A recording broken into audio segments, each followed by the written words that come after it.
tempat ini. Hanya di dalam nama Tuhan Yesus kami sudah berdoa dan mengucap syukur. Haleluya. Amin. Amin. Salam Bapak Ibu. Ya, puji nama Tuhan. Kita mau datang lagi ke hadirat Tuhan, memuji dan memuliakan nama Tuhan. Kita percaya kita disayang oleh Tuhan. Amin.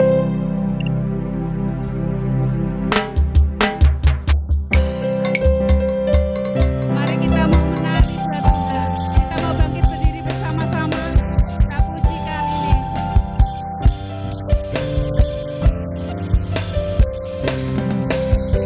Sayang, sayang, sayang, aku disayang Tuhan. Aku diangkat jadi anaknya. Aku disayang Tuhan. Sayang, sayang, sayang, sayang, sayang. Aku disayang Tuhan. Aku diangkat jadi anaknya. Aku disayang Tuhan. Glory, glory, glory, haleluya. Glory, glory, glory, puji Tuhan. Glory, glory, glory, haleluya. Glory, glory, glory, puji Tuhan. Glory, glory, glory, haleluya. Glory, glory, glory, puji Tuhan. Glory, glory, glory, haleluya. Glory, glory, puji Tuhan. Sayang, sayang, sayang, aku disayang Tuhan. Aku diangkat jadi anaknya. Aku disayang Tuhan. Sayang, sayang, sayang, aku disayang Tuhan. Aku diangkat jadi anaknya. Aku disayang Tuhan. Glory, glory, glory, haleluya. Glory, glory, glory, puji Tuhan. Glory, glory, haleluya. Glory, glory, puji Tuhan. Glory, glory, haleluya. Glory, glory, glory, puji Tuhan. Glory, haleluya. Glory, glory, glory, puji Tuhan. Amin. Tepuk tangan puji nama Tuhan. Haleluya. Kita mau menari buat Tuhan. Kita mau sedikit bahasa Jawa ya. Siji loro telu. Semua bisa ya, bisa hafal ya.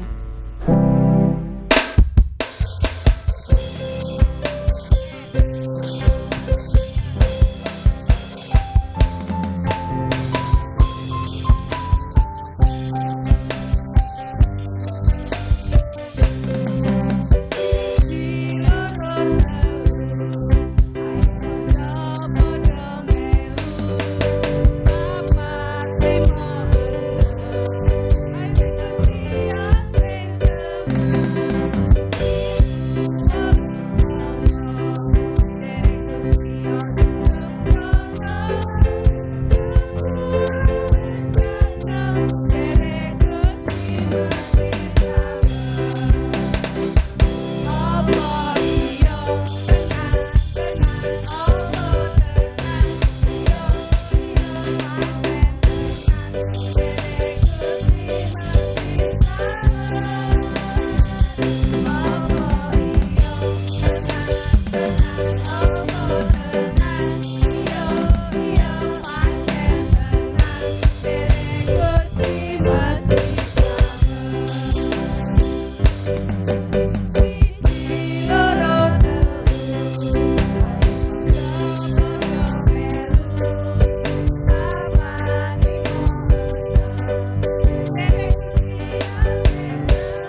Puji nama Tuhan.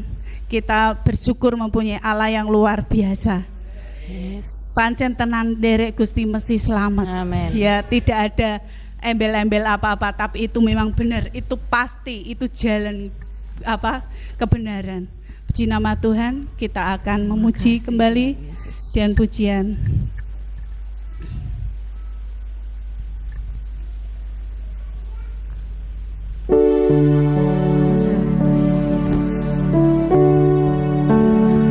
Berkat anak cucu. Begitu besar kasih Allah.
Haleluya.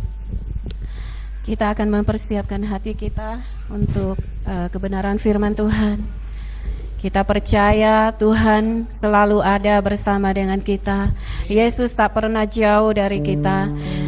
Di saat kita mengalami situasi yang sulit, mungkin sulit untuk kita mengerti, tapi kita percaya Tuhan selalu ada bersama kita. Kita selalu harus ingat ada Yesus yang selalu siap untuk menolong kita. Haleluya Yesus. Terima kasih Tuhan, Kau sungguh baik Tuhan, Kau sungguh dahsyat Tuhan. Kami percaya Tuhan, Kau selalu ada bersama dengan kami Tuhan. Terima kasih Tuhan Yesus, terima kasih. Bila hati terasa bisa di hatimu, bila kalang kabut tak menentu hidupmu, ingat masih ada seorang penolong bagimu. Yesus tak pernah jauh darimu. Bila cobaan menggodai hatimu, bila sengsara menimpa keadaan,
sejauh, hanya sejauh doa. Dia hanya sejauh doa.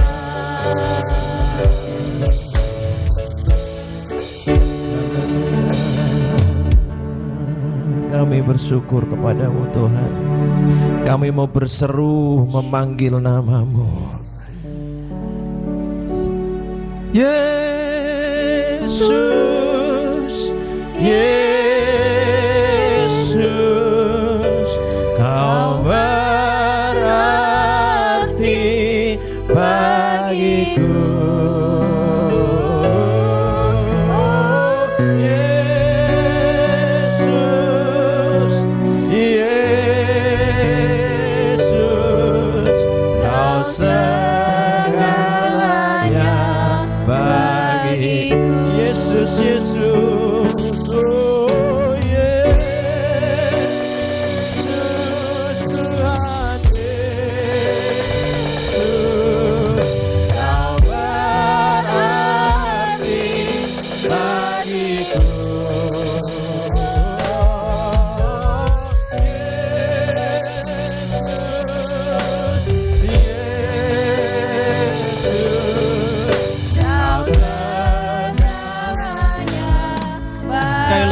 Berseru, angkat tanganmu kepada Dia. Oh Yesus, oh Yesus, Kau berarti bagiku. Amin, amin. Oh Yesus, Yesus, Kau segalanya bagiku. Kau segalanya bagiku. Sekali lagi, Kau segalanya. Kau segalanya bagiku.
Berbicaralah kepada setiap kami Tuhan, kami siap mendengar. Biar kami duduk diam seperti murid Tuhan yang diajar, dan Roh Kudus Engkau guru kami, Engkau yang mengajar kami, dan Engkau yang menolong kami. Berikan kepada setiap kami roh hikmat, pewahyuan, dan roh pengertian. Kami siap dengar firman-Mu dalam nama Yesus. Amin. Silakan kembali. Shalom Bapak Ibu semua. Saya baru pulang dari sekolah Bapak Ibu. sekolah 3 hari. Dan baru kali ini saya ikut conference, itu harus puasa. Disuruh puasa. Semua ribuan orang yang datang Bapak Ibu. Itu gedung gereja muat 3.000 orang, itu full. Itu sampai di luar juga ada tendanya.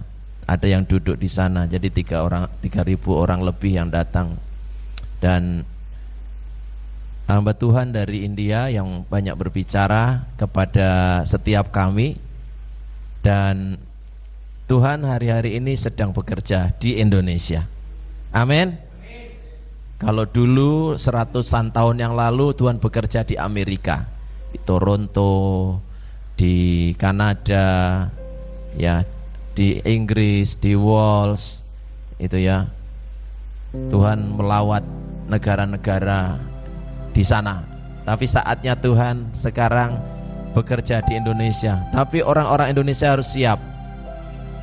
Ada hujan akhir yang akan dicurahkan di Indonesia. Amin. Hujan awalnya dulu sudah pernah Indonesia mengalami hujan awal. Ada mujizat-mujizat yang terjadi. Kita pernah mendengar ya, ada mujizat air jadi anggur. Itu di Soe. Ada mujizat lidah-lidah api, itu ada di Jawa Tengah Bapak Ibu. Pernah dengar namanya Gambang Waluh? Desa Gambang Waluh itu ada di Sumowono, naik lagi. Saya pernah ke sana. Saya pernah melayani di sana, Gambang Waluh. Ada lidah-lidah api, ada hamba-hamba Tuhan, umat Tuhan berkumpul di satu tempat. Dan menurut cerita, ya karena saya kan tidak melihat ya, menurut cerita, ada benar-benar seperti lidah-lidah api itu di ruang gereja dan di atas atap gereja. Ada saksinya. Dan dari situ hamba-hamba Tuhan, banyak orang diutus jadi hamba Tuhan ke seluruh Indonesia membawa api itu. Dan itu seperti sumur yang dulu pernah digali tetapi ditutup kembali gitu ya. Nah, saatnya Tuhan mau memakai setiap kita untuk menggali lagi sumur-sumur itu supaya membual-bual airnya. Saudara rindu mendapatkan air kehidupan, amin. Dan air kehidupan itu kita bagikan kepada orang yang menuju neraka. Banyak orang yang menuju neraka sekarang di sekitar kita, menuju kematian. Kemarin saya dapatkan pengajaran tentang wanita 12 tahun pendarahan. Mengapa dia dapat kesembuhan? Kita kan cuma taunya gini, karena dia menjamah ujung jubah Tuhan gitu ya. Tetapi bukan itu. Bukan hanya itu. Yang Tuhan lihat, karena wanita ini begitu gigih. Mengapa? Karena itu saat-saat yang terakhir. Kalau dia tidak jumpa dengan Tuhan, dia mati. Jadi dia sedang jalan menuju kepada kematian. Karena sudah tidak ada lagi dokter yang sanggup mengobati, pasti dia mati. Ya memang walaupun dia disembuhkan, dia juga mati kan, Ibu. Tetapi dia diselamatkan jiwanya, rohnya, itu yang penting. Hidup setiap kita yang penting di hadapan Tuhan itu roh kita, jiwa kita. Fisik ini mungkin sehat, tetapi kan kita sementara di dunia. Sesungguhnya hidup kita di hadapan Tuhan itu adalah manusia roh. Manusia yang tidak kelihatan itu di hadapan Tuhan, karena Tuhan juga tidak kelihatan. Tetapi Tuhan bisa disaksikan oleh banyak orang melalui mimpi, melalui penglihatan. Tuhan bisa bicara. Tuhan bisa menemui seseorang lewat mimpi, lewat penglihatan. Kemuliaan Tuhan bisa dilihat, tetapi tidak boleh dipegang. Kalau kita bertemu dengan Tuhan, kita mati secara kasat mata. Tapi Tuhan menampakkan diri lewat penglihatan, lewat mimpi, lewat pernyataan, dan lewat firman-Nya, lewat Alkitab yang kita baca. Nah, Bapak Ibu Saudara yang dikasihi Tuhan, sumur-sumur itu akan digali kembali asal kita siap. Kemarin Brother Sadhu ya dari India mengatakan bahwa bukan hanya yang ikut conference yang akan dilawat Tuhan, tetapi gereja-gereja lokal, gereja-gereja kecil yang ada di Semarang dan di seluruh Indonesia harus bersiap karena Tuhan mau melawat Indonesia. Amin. Tuhan akan melawat Indonesia. Tetapi kita tidak boleh pakai cara kita. Jangan keinginan kita yang muncul, tetapi biar keinginan Tuhan yang terjadi. Kita harus berdoa, datanglah kerajaanmu, jadilah kehendakmu. Itu yang harus kita pegang.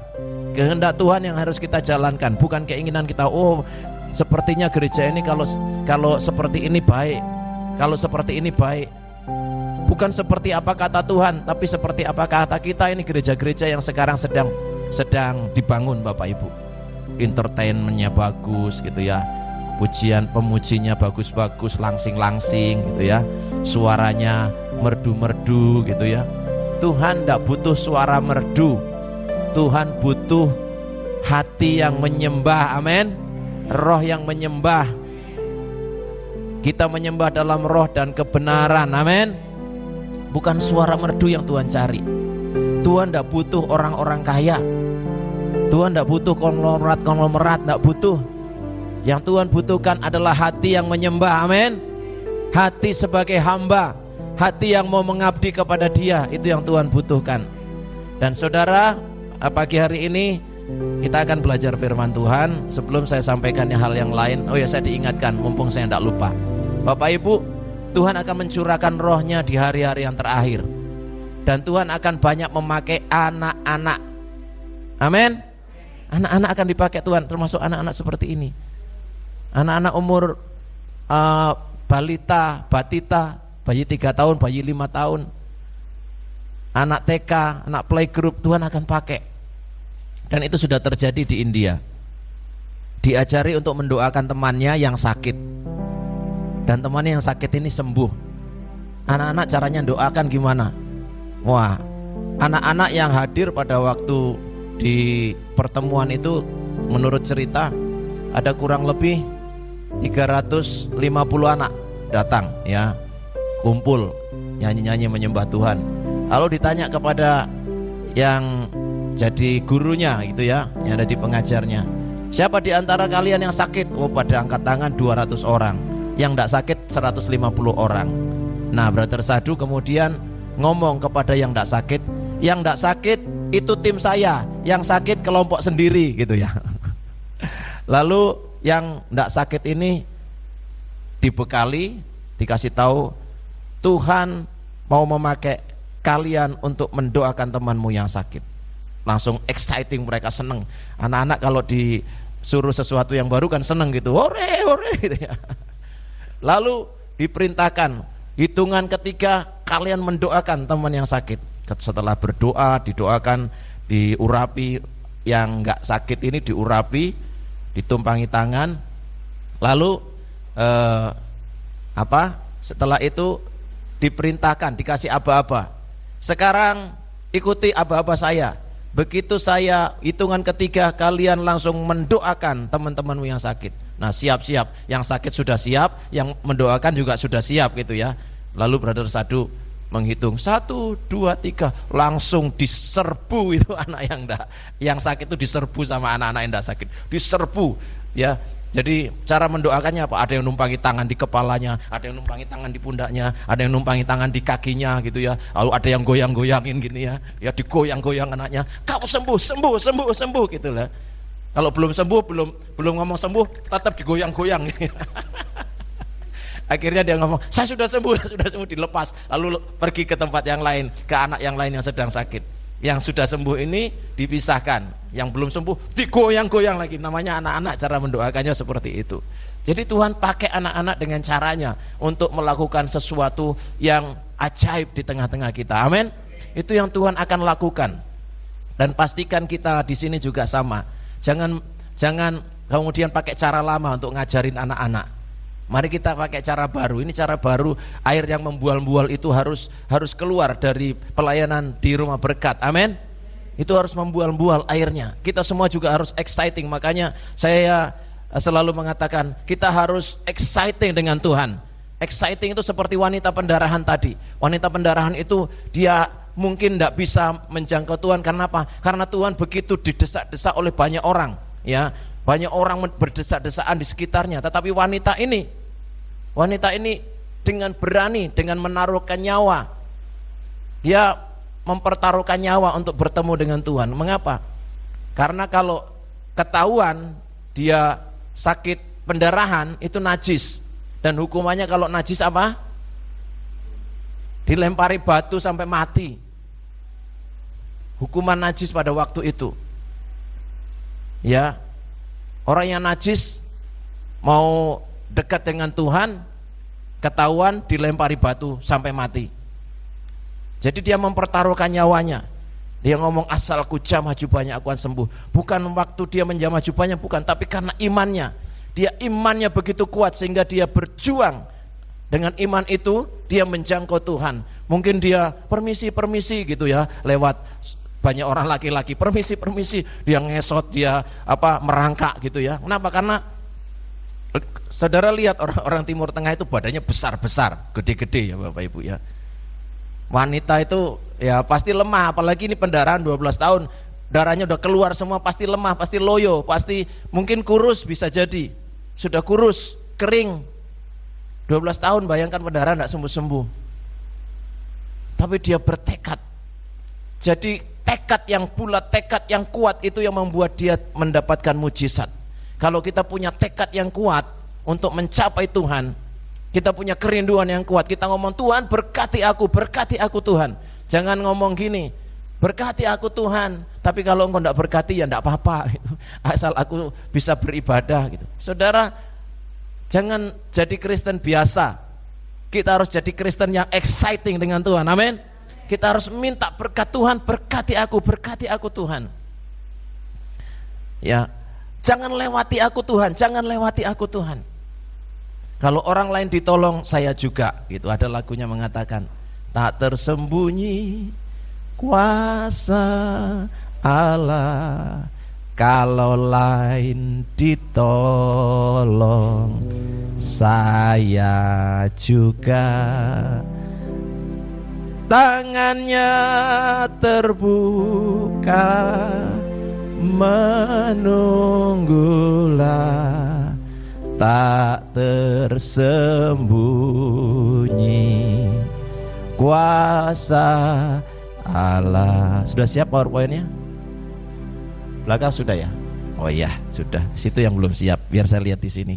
Saya itu kesini tadi, saya masih ikut conference tadi Bapak Ibu. Saya masih ikut conference ke sana pagi, mulai jam 7 kurang udah mulai Bapak Ibu. Jadi pagi-pagi saya sudah ke sana. Saya baru dapat setengah, saya ke sini Bapak Ibu. Saya ke sini, saya ke rumah berkat, dan di jalan itu Tuhan ngomong bahwa kita semua adalah pilihan Tuhan, kesayangan Tuhan. Amin. Saudara dan saya adalah umat pilihan Tuhan, kesayangan Tuhan. Apa buktinya? Mari kita baca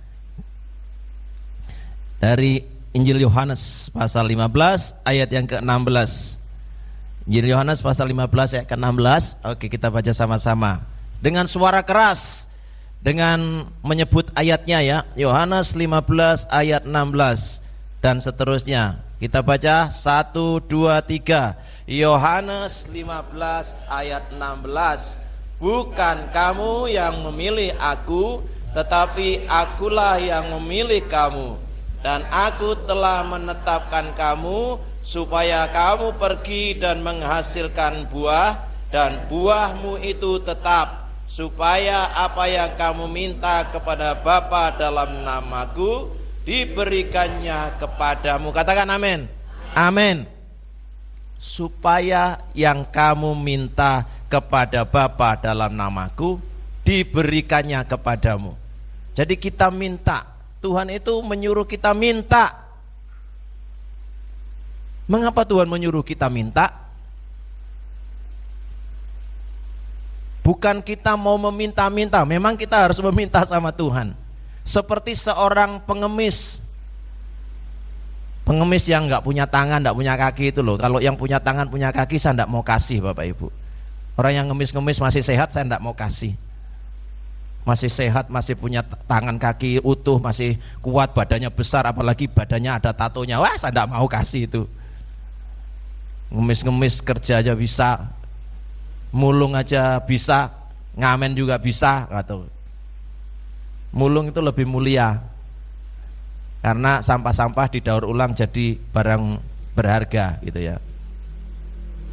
Tapi kalau sudah tidak punya tangan, tidak punya kaki, atau dia lumpuh dan lain sebagainya, tidak bisa kerja, ya mungkin kita bisa kasih. Tapi pemerintah sarankan jangan ngasih. Ngasihnya di dinas sosial, di tempat-tempat yang sudah ditentukan gitu ya Bapak Ibu. Jadi kita harus minta kepada Tuhan. Tujuannya apa? Supaya kita itu punya hubungan dengan Tuhan seperti bapak sama anak. Tujuannya seperti itu. Supaya tidak ada gap, tidak ada jarak antara kita dengan Tuhan. Kita minta, Tuhan berkati aku, berkati anak-anakku, berkati usahaku.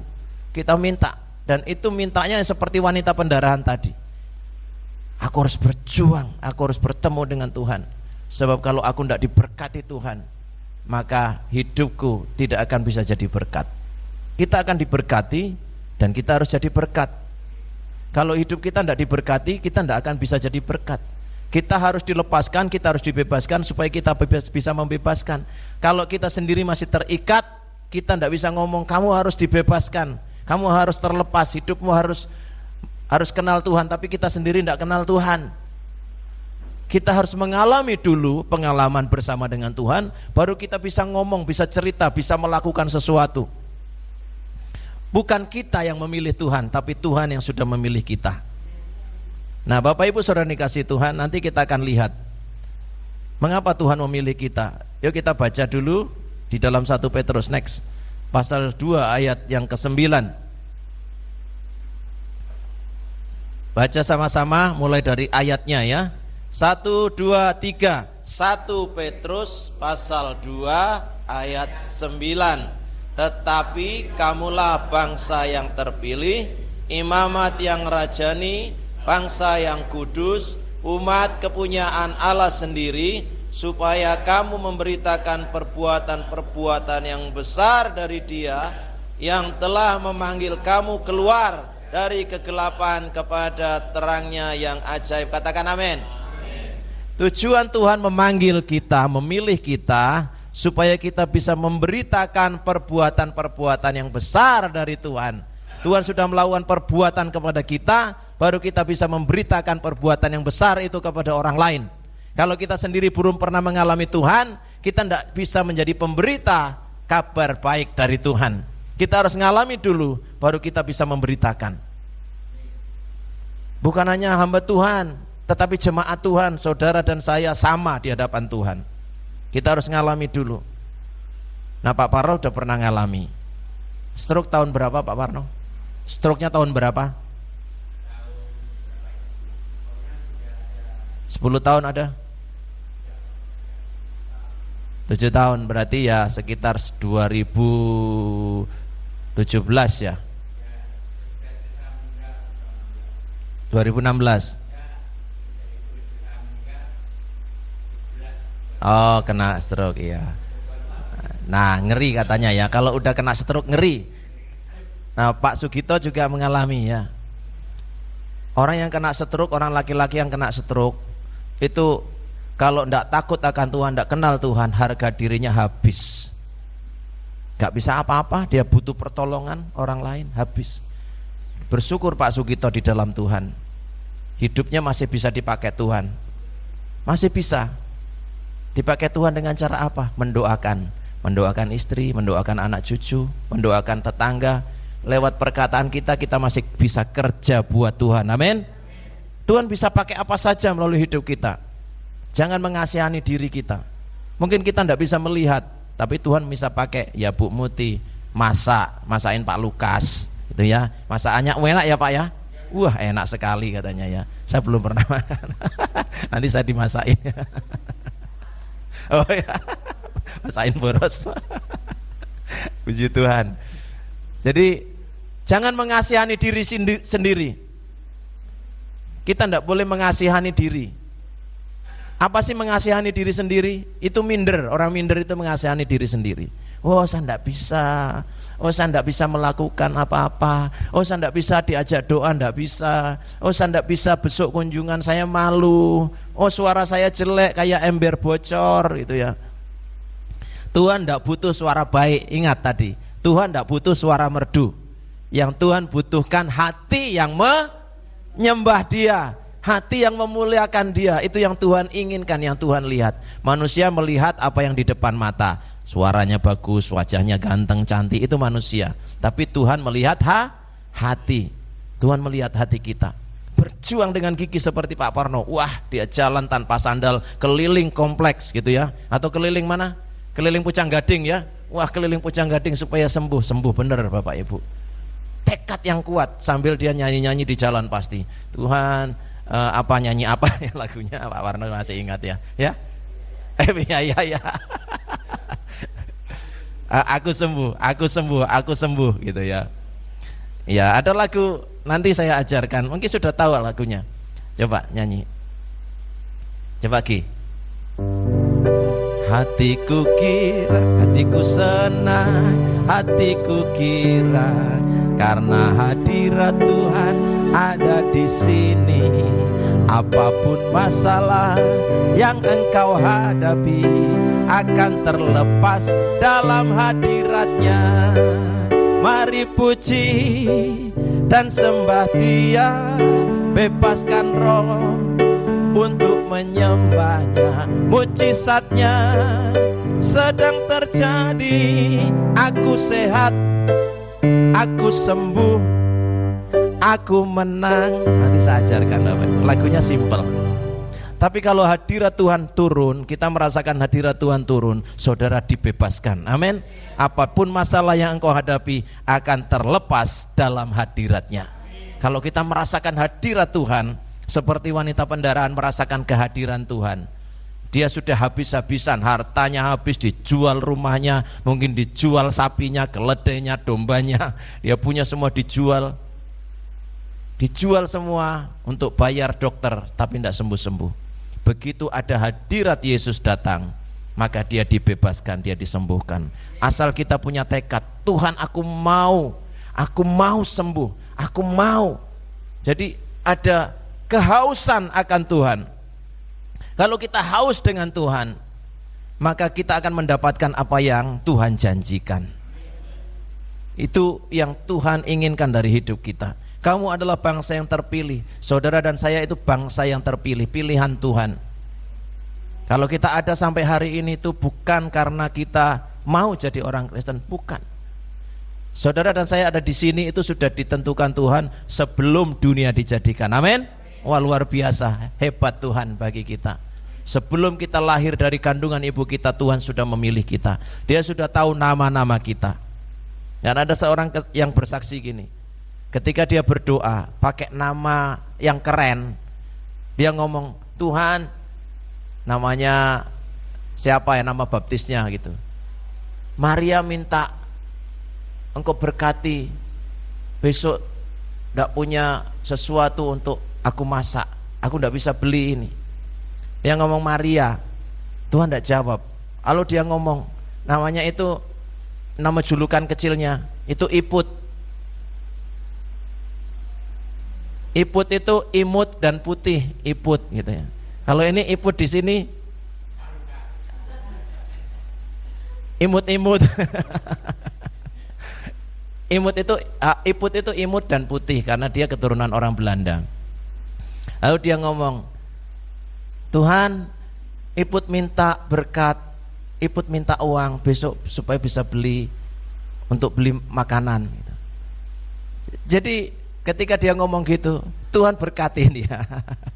Jadi namanya Iput, nama kesayangannya. Jadi apa nama kesayangan kita dengan Tuhan? Itu yang kita sebut di hadapan Tuhan. Nama kita sudah tercatat karena Tuhan sudah memilih kita sebelum dunia dijadikan.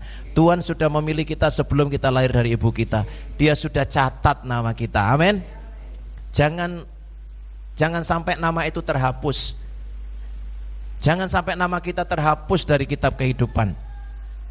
Ada banyak orang yang namanya terhapus. Siapa yang menghapus? Bukan Tuhan yang menghapus. Kelakuannya sendiri, perbuatannya sendiri yang membuat dia terhapus namanya dari kitab kehidupan.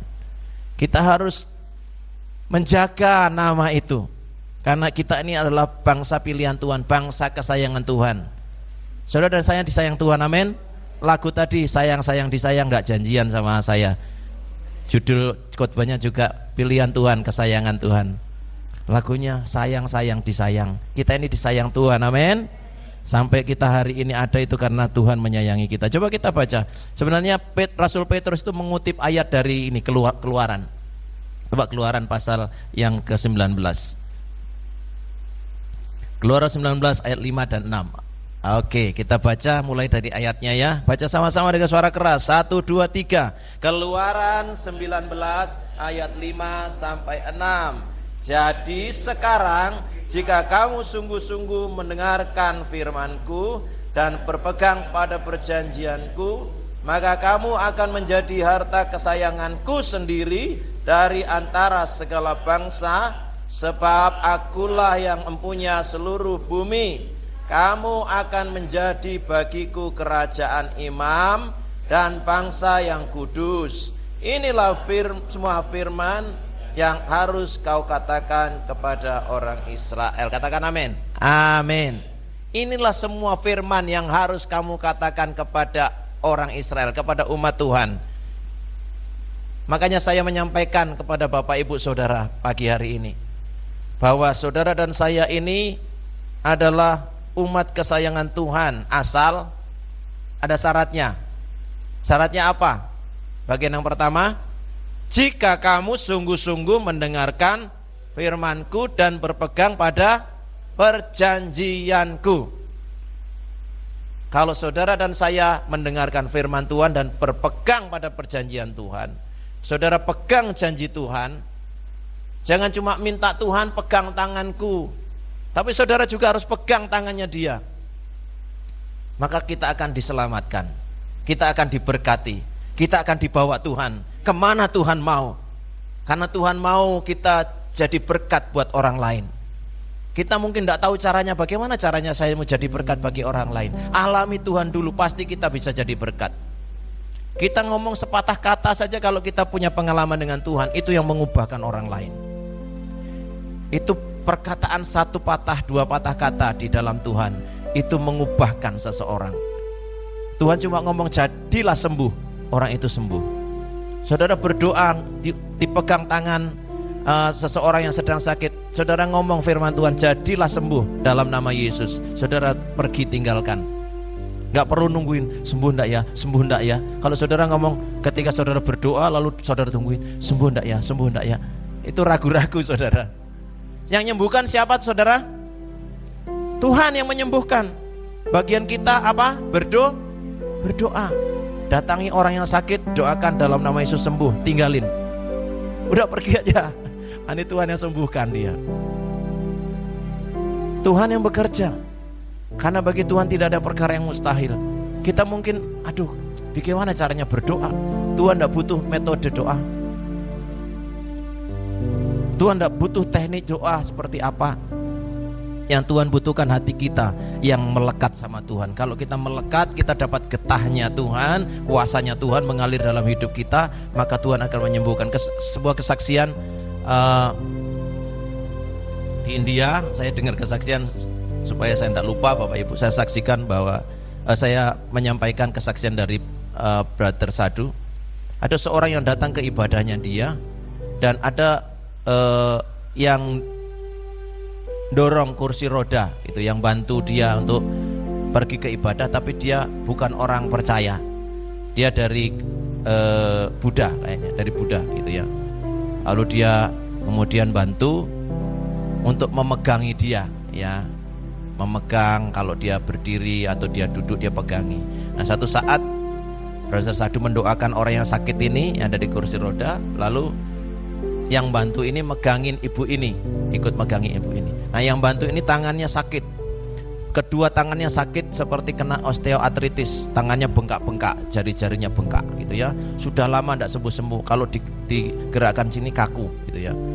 Lalu dia berusaha ikut, dan ketika didoakan, yang didoakan sebenarnya bukan dia, tapi ibu yang sakit ini yang percaya, ibu yang percaya ini yang sudah kenal Tuhan, yang sakit didoakan. Lalu ketika didoakan, orang yang bantu ini, orang perempuan yang bantu yang sakit tangannya ini, dia cuma megangi badan ibu ini, lalu dia merasakan ada aliran kuasa seperti setrum gitu ya, seperti listrik di tangan-tangannya. Nah, ketika dia melihat tangannya kok tidak ada bengkak lagi gitu ya, padahal dia tidak minta, tapi dia mengalami, akhirnya dia percaya kepada Tuhan, dia disembuhkan, dia percaya kepada Tuhan. Nah, itu cara Tuhan untuk memanggil seseorang. Mujizat terjadi secara instan pada saat itu. Mujizat bisa terjadi instan, tapi mujizat juga bisa terjadi bertahap. Itu Bapak Ibu ya, tergantung dari iman kita. Nah, ini karena imannya ibu ini menyembuhkan pembantunya, gitu Bapak Ibu. Nah, karena pembantunya percaya bahwa ada Yesus yang hidup, Tuhan hadir di situ, dan dia percaya kepada Tuhan Yesus dan diselamatkan. Akhirnya dia langsung ditantang, langsung dia berlutut dan dia terima Yesus, gitu Bapak Ibu. Itu luar biasa pekerjaan Tuhan. Mengapa? Karena dia mengalami pengalaman bersama dengan Tuhan. Dan tentu dia ketika sudah mengalami, dia akan cerita kepada orang lain, dia akan cerita kepada keluarganya, saya disembuhkan Tuhan Yesus.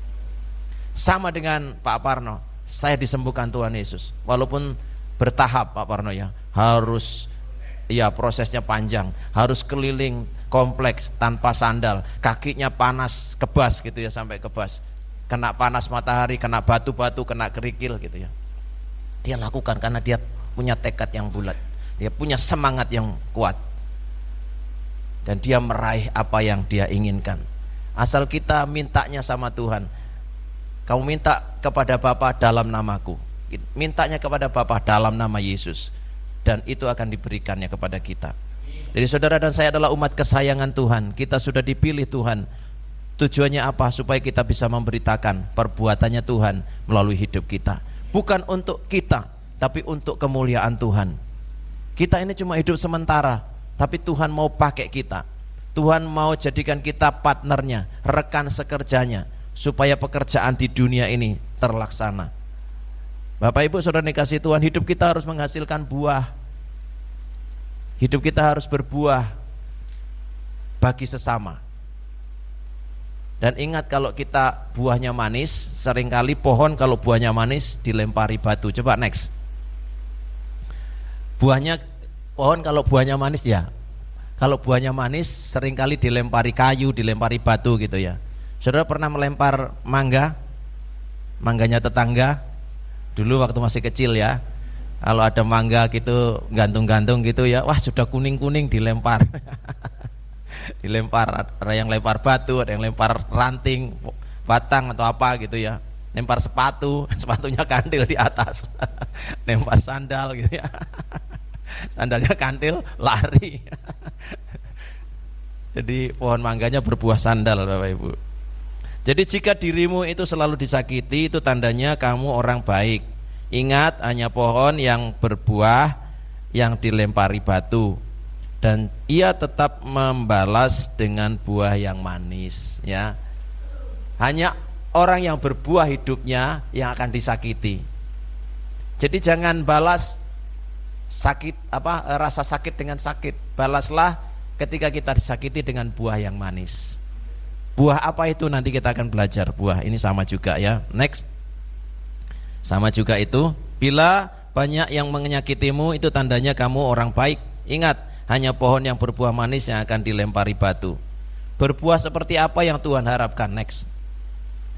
Berbuah seperti apa yang Tuhan harapkan? Coba kita baca. Dari Matius 3 ayat 8, kita baca sama-sama. Kita baca sama-sama, 1, 2, 3. Matius 3 ayat 8. Jadi hasilkanlah buah yang sesuai dengan pertobatan. Jadi yang pertama ada buah pertobatan. Amin. Ada buah pertobatan. Kalau kita udah bertobat, kita harus berbuah. Buah pertobatan itu ya beda dengan yang dulu sebelum bertobat. Kalau dulu sebelum bertobat buahnya apa? Maki-maki, menyakiti, bicara kotor, misuh-misuh kalau orang Semarang. Terus memfitnah, menggerutu, bersungut-sungut, gerundel. Setelah bertobat penuh dengan ucapan syukur. Coba kita baca lagi dalam Matius 7 ayat 20. Kita baca sama-sama 1, 2, 3. Matius 7 ayat 20. Jadi dari buahnya lah kamu akan mengenal mereka. Terpotong ya. Dari buahnya kita akan dikenal. Kalau kita melihat seseorang, orang itu baik atau enggak, orang itu jujur atau enggak, orang itu tulus atau enggak, dari buahnya. Buah apa tadi? Buah perkataannya, ya toh? Buah pikirannya, ide-idenya itu seperti apa. Kalau ide-idenya menjerumuskan, ide-idenya cuma untuk egonya sendiri, ya berarti dia bukan berbuah buat Tuhan. Dia berbuah untuk dirinya sendiri. Dan buahnya itu pasti busuk, buahnya itu pasti kecut, tidak bisa dimakan. Buahnya pasti pahit, ya, ada kepahitan yang keluar dari hatinya. Tapi kalau buah manis pasti dicari banyak orang. Buah yang manis itu pasti dicari banyak orang. Tiba-tiba ada pedagang tengkulak datang, ditebas, ini saya tebas mangganya gitu ya, ditawar. Kenapa? Karena buahnya manis. Wah, ini dicari orang gitu ya, disukai banyak orang. Kemudian kita lihat buah apa lagi yang Tuhan inginkan. Efesus pasal 5 ayat 9, kita baca sama-sama 1, 2, 3. Efesus pasal 5 ayat 9. Karena terang hanya berbuahkan kebaikan dan keadilan dan kebenaran. Ada buah-buah terang. Ada buah terang. Terang berbuahkan kebaikan, keadilan dan kebenaran. Kita bisa melihat seseorang punya terang atau tidak. Nah, ini tandanya. Dia punya kebaikan hati enggak? Dia punya keadilan dalam hidupnya enggak? Dia punya kebenaran enggak dalam perkataannya? Itu tandanya orang yang hidup dalam terang. Kemudian next, kita baca Efesus pasal 5 ayat 11. 1, 2, 3. Efesus pasal 5 ayat 11. Janganlah turut mengambil bagian dalam perbuatan-perbuatan kegelapan yang tidak berbuahkan apa-apa, tetapi sebaliknya telanjangilah perbuatan-perbuatan itu. Perbuatan kegelapan harus dibuka, disingkapkan, ditelanjangi, dilepaskan dari hidup kita. Kita harus jangan kemudian nyaman dengan kegelapan, terikat dengan kegelapan. Jangan Bapak Ibu. Mengapa? Karena hidup kita akan dilibas oleh hadirat Tuhan. Kalau Tuhan melawat umatnya, kalau kita masih hidup dalam kegelapan, kita akan binasa. Usa ketika dia mau menjamah tabut perjanjian Tuhan yang ada di kereta, ya dia pikir keretanya sudah bagus, kereta baru, sapinya sapi yang belum beranak gitu ya, sapi masih kuat tenaganya, lalu dibawa. Dan ketika sapinya tergelincir, ya, gitu kepleset, Usa berusaha untuk membantu untuk jagain tabutnya. Tapi apa yang terjadi ketika Usa menjagain tabutnya? Usa disambar oleh Tuhan, disambar dengan api Tuhan dan dia mati. Mengapa? Karena dia menjamah kemuliaan Tuhan. Tuhan tidak perlu dibantu Bapak Ibu. Tuhan yang membantu kita, Tuhan yang menolong kita. Amin. Jangan sampai membantu Tuhan, menolong Tuhan. Seperti Sarah membantu Tuhan mewujudkan janjinya. Sarah membantu Tuhan caranya apa? Sarah yang membantu Tuhan dengan cara apa? Ngasih Hagar kepada Abraham. Ini Hagar, barangkali dengan ini nanti kita dapat keturunan. Benar dapat keturunan, tapi bukan janji Tuhan. Akhirnya lahir Ismail. Ismail tetap diberkati, tetapi sampai hari ini keturunan Ismail dan keturunan Ishak akhirnya berkelahi terus sampai akhir zaman, berkelahi terus. Karena Sarah berusaha untuk membantu Tuhan. Akhirnya kematian di mana-mana.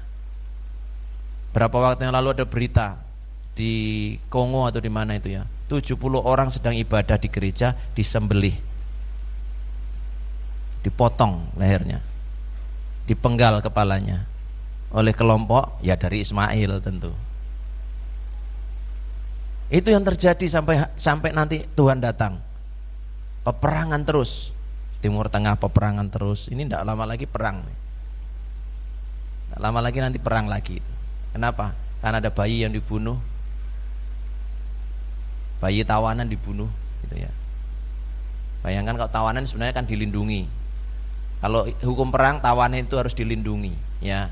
Tawanan itu harus dijaga, jangan sampai terbunuh gitu ya. Tawanan itu harus diperlakukan manusiawi lah istilahnya.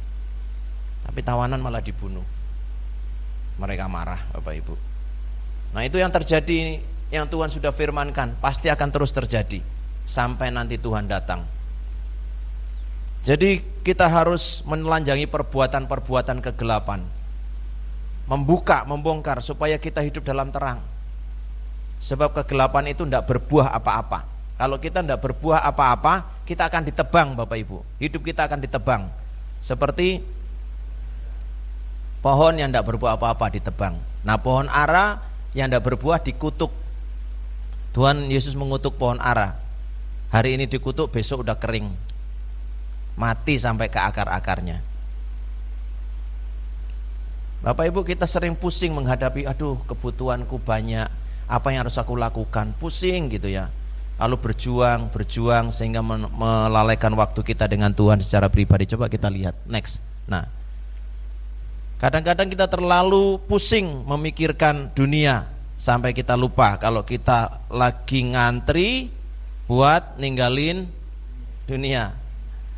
Manusia sedang ngantri untuk meninggalkan dunia ini menuju kepada kekekalan. Dan hanya ada dua tempat kekekalan, satu neraka, satu surga, satu kebinasaan, satu kehidupan kekal. Jadi ada banyak orang yang pusing dengan kebutuhan hidup, masalah ekonomi. Nah, orang percaya juga ikut-ikutan pusing. Piye yo, yo mbuh iso ra iso kudu iso, itu ada lagunya sekarang. Iso ra iso kudu iso. Kenapa kita harus bisa? Karena kita bersama dengan Tuhan. Amin. Kita pasti bisa karena Tuhan tahu jalannya. Tuhan tahu jalan hidup kita sampai akhir. Dia ada di sana. Sebelum kita ada di sana, Tuhan sudah ada di sana. Makanya kita harus perlu pegang tangan Tuhan, perlu pegang janji Tuhan tadi. Kalau kita mendengarkan firman Tuhan dan memegang perjanjian Tuhan, maka kita menjadi umat kesayangan Tuhan sendiri. Hidup kita akan dipakai Tuhan untuk menjadi alatnya. Nah, anak-anak seperti ini mungkin saudara sekarang terganggu, tidak usah terganggu. Memang anak-anak ya seperti itu, tidak usah terganggu. Tapi mereka akan dipakai Tuhan untuk menjadi alatnya. Amin. Mereka kita harus perkatakan, kita harus berkati bahwa anak-anak yang kecil akan mendapatkan penglihatan-penglihatan. Mereka akan bernubuat, mereka akan berkata kepada temannya dan temannya akan disembuhkan, temannya akan dilepaskan, temannya akan diselamatkan. Kita harus mengajari mereka, jangan pakai cara lama. Brother Sandu mengatakan, jangan cuma dikasih kertas untuk mewarnai saja. Mewarnai saja tiap minggu. Minggu ini mewarnai kuda, besok mewarnai pohon, besok lagi mewarnai apa gitu ya. Mewarnai terus sehingga ilmunya ilmu mewarnai yang dia temukan. Ajari anak-anak untuk berdoa gitu ya. Amin. Caranya gimana? Misalnya ada anak yang tidak masuk sekolah minggu, kabarnya anak itu sakit. Kumpulin anak-anak yang ada di sekolah minggu. Yuk kita doakan yuk. Ini teman kita sakit, doa. Jadi anak diajar untuk doa. Jadi sebelum ngajarin mewarnai, yang utama ngajarin doa. Amin. Itu yang utama. Supaya anak-anak suka berdoa, bukan suka mewarnai. Akhirnya di rumah tembok diwarnai, dicoret-coret gitu ya. Kenapa? Karena diajarin di sekolah minggu mewarnai. Dia tidak suka berdoa di rumah. Kenapa? Di sekolah minggu tidak diajarin doa. Jadi salah selama ini gereja-gereja ngajarin anak-anak, sehingga ya anak-anak setelah besar dia nyoret-nyoret temboknya orang gitu ya, pakai piloks dicoret-coret, dinding tetangganya, dinding. Saudara lihat banyak dinding-dinding di kota gitu ya, banyak coretan-coretan gitu ya. Setelah lulus bajunya dicoret-coret, di piloks-piloks gitu ya. Kenapa? Karena di sekolah minggu diajari mewarnai tadi. Coba anak-anak di sekolah minggu ajari doa, maka mereka akan menjadi orang yang tekun dalam doa. Amin. Mereka akan dipakai Tuhan menjadi alat Tuhan di akhir zaman. Puji Tuhan, saya bisa ikut sekolah kemarin, saya bisa menyampaikan ini kepada kita semua supaya ke depan anak-anak kita akan menjadi anak-anak yang militan sejak kecil. Mereka akan berdoa, mereka akan suka berdoa, mereka akan suka nyanyi menyembah Tuhan. Ajari anak-anak untuk angkat tangan saat memuji menyembah Tuhan. Jadi di sekolah minggu ajari anak-anak untuk angkat tangan. Mungkin tidak lama angkat tangan, mungkin 1 menit gitu udah capek, ya tidak apa-apa. Mengapa kita harus angkat tangan kepada Tuhan? Itu tanda kita memuji Tuhan. Kita angkat tangan itu sudah memuji Tuhan. Kita menyembah Tuhan, kita memuliakan Dia. Bapak Ibu, ini luar biasa. Jadi jangan sibuk memikirkan dunia ini sampai kita lupa memikirkan Tuhan. Yuk kita pikir Tuhan, kita memikirkan Dia, memikirkan firman-Nya. Apa yang menjadi kerinduan kita, kita bawa kepada Tuhan. Mungkin masalah ekonomi, pekerjaan saudara, kita bawa kepada Tuhan. Kita bawa, Tuhan, ini hidupku, ini masalahku, berkati aku, jangan lewatkan aku. Kalau Engkau menolong orang lain, Engkau juga menolong aku. Yang ngomong gitu, karena Tuhan akan melakukan apa yang kita katakan kepada diri kita. Kalau kita ngumpatin diri kita, dasar aku memang gagal, aku ini orang bodoh, ya benar seperti itu, saudara. Karena Tuhan akan melakukan apa yang kita omongkan. Aku ini sial memang kok, aku ini sial, ya sial beneran Bapak Ibu. Saudara, kita harus berkata, aku beruntung, aku diberkati Tuhan, aku kuat, aku bersemangat. Jadi ngomong gitu kepada diri kita. Kalau saudara malu ngomong, ada orang yang dengar, saudara di kamar, di depan cermin ngomong, kamu diberkati Tuhan. Ngomong kepada bayanganmu sendiri di cermin, Bapak Ibu. Kamu diberkati Tuhan, hidupmu kuat, imanmu kuat. Kamu orang yang akan dipakai Tuhan menjadi alatnya. Ya, jangan ngomong kepada dirinya sendiri seperti Daud ngomong kepada dirinya sendiri. Pujilah Tuhan hai jiwaku, pujilah namanya kudus hai segenap batinku. Jadi Daud memikirkan Tuhan. Dia tidak lagi memikirkan dunia ini. Daud ditolak oleh keluarganya, bapak ibunya menolak dia, kakak-kakaknya menolak dia. Tapi Daud punya pegangan hidup, yaitu Tuhan. Mari terus berpegang kepada Tuhan. Kalau saudara dan saya memegang Dia dan kita menyerahkan hidup kita untuk dipegang Tuhan, artinya Pak Joko kasih contoh. Nah, pura-puranya saya Tuhan, dia Daud, ya. Nah, Daud ya, bukan Daud yang di sini ya, ini Daud. Nah, Pak Joko di sebelah sana, ya. Cara orang Romawi jabat tangan itu seperti ini.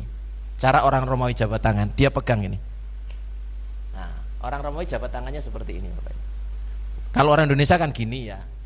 Ini kalau ditarik kan lepas, apalagi diidik-idik ini. Ditarik gini kan bisa lepas ya. Tapi kalau gini, nah, tarik-tarian wis. Enggak bisa lepas. Saudara ada di jurang, saudara mungkin bergelantungan di jurang, tapi kalau saudara megang, mungkin saudara capek megang, tapi Tuhan tidak pernah capek. Tuhan tidak pernah, silakan duduk. Tuhan tidak pernah capek memegang kita. Dia tidak pernah terlelap dan tertidur. Amin. Penjaga Israel itu dalam Mazmur pasal 121. Tuhan tidak pernah terlelap, tidak pernah tertidur, tidak pernah lelah. Tuhan tidak pernah capek. Manusia bisa saja capek. Makanya kita harus pegang Dia dan kita serahkan kepada Tuhan hidup kita supaya Dia memegang kita. Kalau Dia memegang kita, maka kita akan menang hidup kita. Kita akan kuat menghadapi apapun. Persoalan apapun yang kita hadapi, kita tidak akan pernah kalah. Amin. Asal kita jangan memikirkan dunia ini. Jangan khawatir dengan apapun juga. Saudara yang sakit, rindukan Tuhan. Tuhan, aku mau sembuh. Ngomong sama Tuhan. Ingat, Tuhan akan melakukan apa yang kita katakan.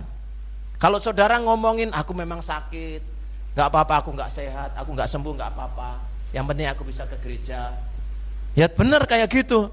Tapi kalau saudara ngomong, Tuhan aku mau sembuh, Tuhan aku mau sembuh, aku mau sembuh, sampai nangis sama Tuhan, aku mau diberkati Tuhan, hidupku mau diberkati supaya aku jadi berkat bagi banyak orang.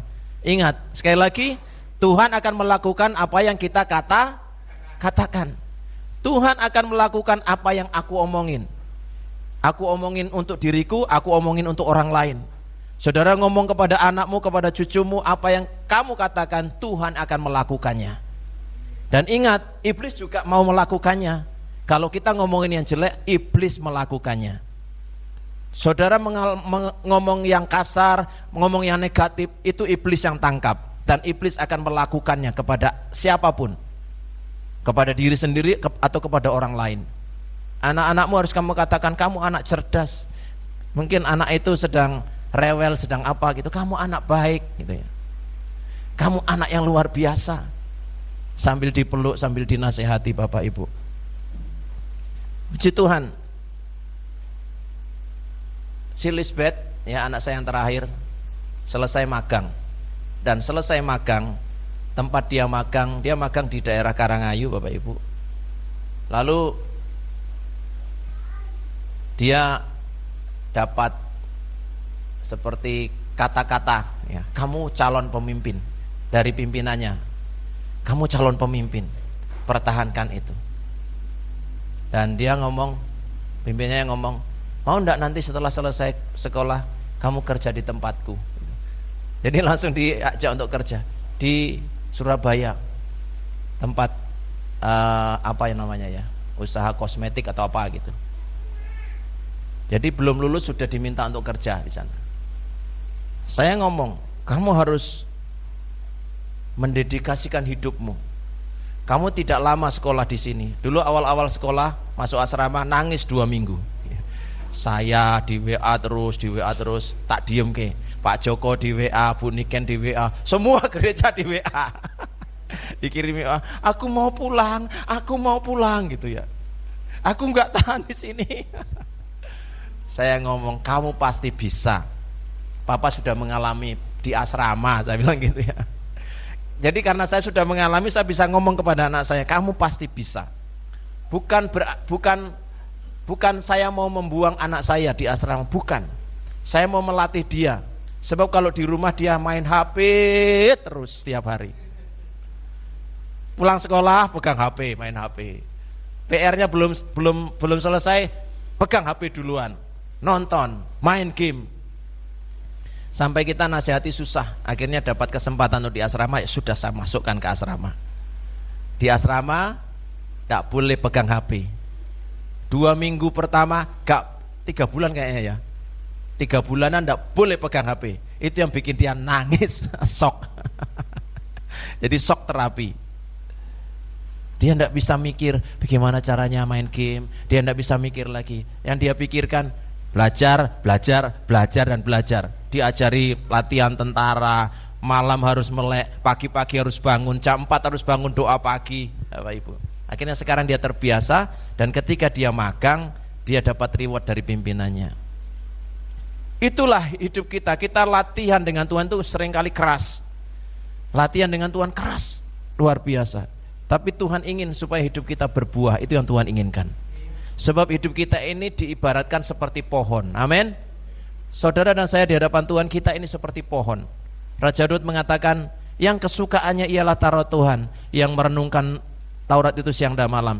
Ia seperti pohon yang ditanam di tepi aliran air, yang menghasilkan buahnya pada waktunya, dan yang tidak layu daunnya. Apa saja yang diperbuatnya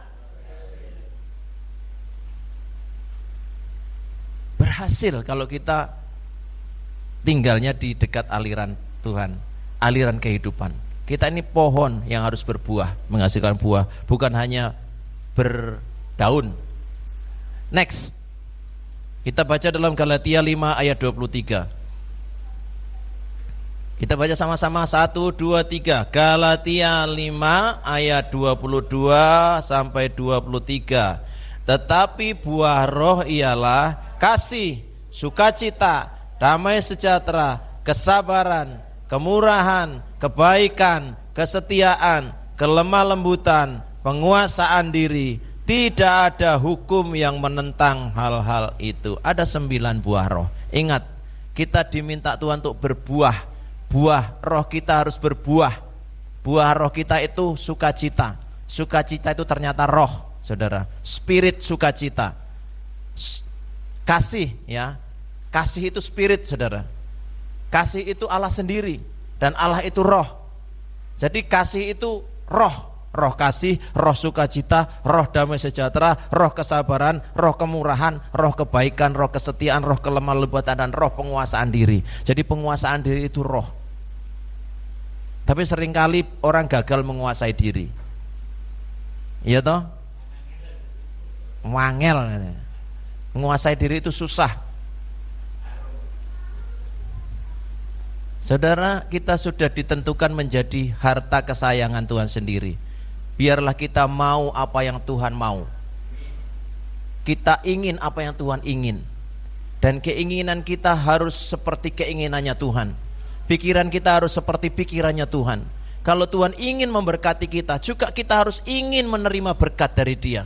Nah, kalau kita ingin diberkati Tuhan, hidup kita harus jadi saluran berkat. Berilah maka kamu akan diberi. Kita ini harta kesayangan Tuhan. Mari kita baca ayat berikutnya. 2 Timotius 1 ayat 14. Kita baca 1, 2, 3. 2 Timotius 1 ayat 14. Peliharalah harta yang indah yang telah dipercayakannya kepada kita oleh Roh Kudus yang diam di dalam kita. Jadi Roh Kudus yang membuat kita ini jadi harta yang berharga di hadapan Tuhan. Ada harta yang indah di dalam hidup kita yang dipercayakan kepada kita oleh Roh Kudus. Apa harta itu? Ya tadi, kasih, sukacita, damai sejahtera. Semua itu tidak bisa dibeli dengan uang. Kasih tidak bisa dibeli dengan uang. Sukacita tidak bisa dibeli dengan uang. Orang bisa saja punya banyak uang tapi tidak bisa beli sukacita. Kesembuhan dari Tuhan itu harta. Saudara sehat itu harta. Amin. Itu tidak bisa dibeli dengan uang sebenarnya. Walaupun orang bisa beli cangkok ginjal sana, ya, tapi bukan itu tujuannya. Hidup kita sehat untuk memuliakan Tuhan. Hidup kita ini ada untuk kemuliaan nama Tuhan. Jadi tujuan hidup kita itu untuk Tuhan, bukan Tuhan untuk kita, tapi kita untuk Tuhan.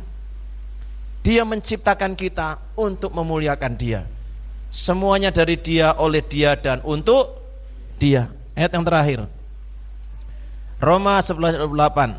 Kita baca sama-sama. 1, 2, 3. Roma 11 ayat 28. Mengenai Injil, mereka adalah seteru Allah oleh karena kamu, tetapi mengenai pilihan, mereka adalah kekasih Allah oleh karena nenek moyang. Jadi orang Israel itu adalah seteru Allah karena Injil, oleh karena kita. Injil itu kemudian karena ditolak oleh orang Israel, lalu sampai kepada bangsa-bangsa, dibawa oleh Rasul Paulus dan Barnabas kepada bangsa-bangsa lain, bangsa-bangsa kafir menurut orang Israel, dan sampai kepada kita. Tetapi ingat, menurut kasih Allah, menurut kasih karunia Allah, mereka itu pilihan Tuhan karena nenek moyang, karena Abraham, Ishak, dan Yakub. Mereka dipilih Tuhan. Sampai sekarang mereka masih dipilih Tuhan. Saya setiap pagi, setiap hari mendoakan orang Israel. Tuhan berkati orang Israel supaya mereka kenal Yesus, supaya mereka mengaku bahwa Yesus Kristus adalah Tuhan. Sudah banyak sih dari antara mereka yang percaya kepada Tuhan. Dan akhir zaman, menurut kitab Wahyu, orang Israel yang dimeteraikan itu ada 144.000 orang. Cuma 144.000 orang. Tapi itu angka ya Bapak Ibu ya, yang ditulis di kitab Wahyu. Itu di hadapan Tuhan tidak tahu kita berapa orang, kita tidak tahu. Itu hak prerogatifnya Tuhan ya untuk memilih orang Israel. Tetapi saudara dan saya bersyukur karena saudara dan saya sudah dipilih Tuhan, dan Tuhan mau memakai hidup kita. Bersiap Bapak Ibu, bersiap. Nanti ada awan kemuliaan yang akan turun di tengah-tengah kita di sini. Dan kalau awan kemuliaan Tuhan turun, api Tuhan turun seperti tiang awan tiang api di zaman perjanjian lama, nanti akan terbuka itu sumur yang sudah ditutup di kota ini. Saudara, Semarang dipilih Tuhan untuk menyatakan kemuliaannya. Semarang, Jawa Tengah dipilih Tuhan untuk menyatakan kemuliaannya. Dan dari Semarang, dari Jawa Tengah akan memancar ke seluruh Indonesia. Tapi kita harus bersiap, karena Tuhan akan membuka sumur-sumur melalui hidup orang-orang percaya. Sumur-sumur kegerakan rohani. Dulu air jadi anggur, ada lidah-lidah api, itu ya. Ada mujizat-mujizat yang terjadi di zaman tahun 60, 40-an tahunan lalu lah, 50 tahun yang lalu. yang ada di Indonesia. Ada kuasa puji-pujian yang luar biasa. Orang di jalan-jalan disembuhkan. Ya, orang didoakan di jalan-jalan, di mal-mal, di bus-bus, di terminal-terminal didoakan luar biasa. Termasuk Pak Joko pernah mengalami itu di mana itu? Di pertanian lele atau itu ya. Di pasar-pasar gitu ya. Ada mujizat di pasar-pasar Bapak Ibu, didoakan sampai orang ngantri. Ya nanti mungkin Pak Joko bisa kesaksian satu saat ya. Orang ngantri kayak dia dukun. Doain kayak ponari itu loh, kayak ponari. Ini ponari di Karangawen sana zaman itu. Ponarinya Karangawen ada di sini sekarang. Enggak, maksud saya Tuhan akan lakukan mujizat yang tidak kita pernah bayangkan, tidak pernah kita pikirkan. Dan kita harus bersiap Bapak Ibu. Saudara harus bersiap kalau nanti ibadah jadi 5 kali di sini. Amin ya Bapak Ibu. Wah, jam 6, lu jam 8, jam 10, jam 12, jam 3, jam 5 gitu ya. Atau 7 kali gitu ya. Jam 7 malam sampai pagi. Saudara siap ada kegerakan rohani, amin. Saudara mari kita bangkit berdiri, haleluya. Mari kita datang kepada Tuhan. Mari kita persiapkan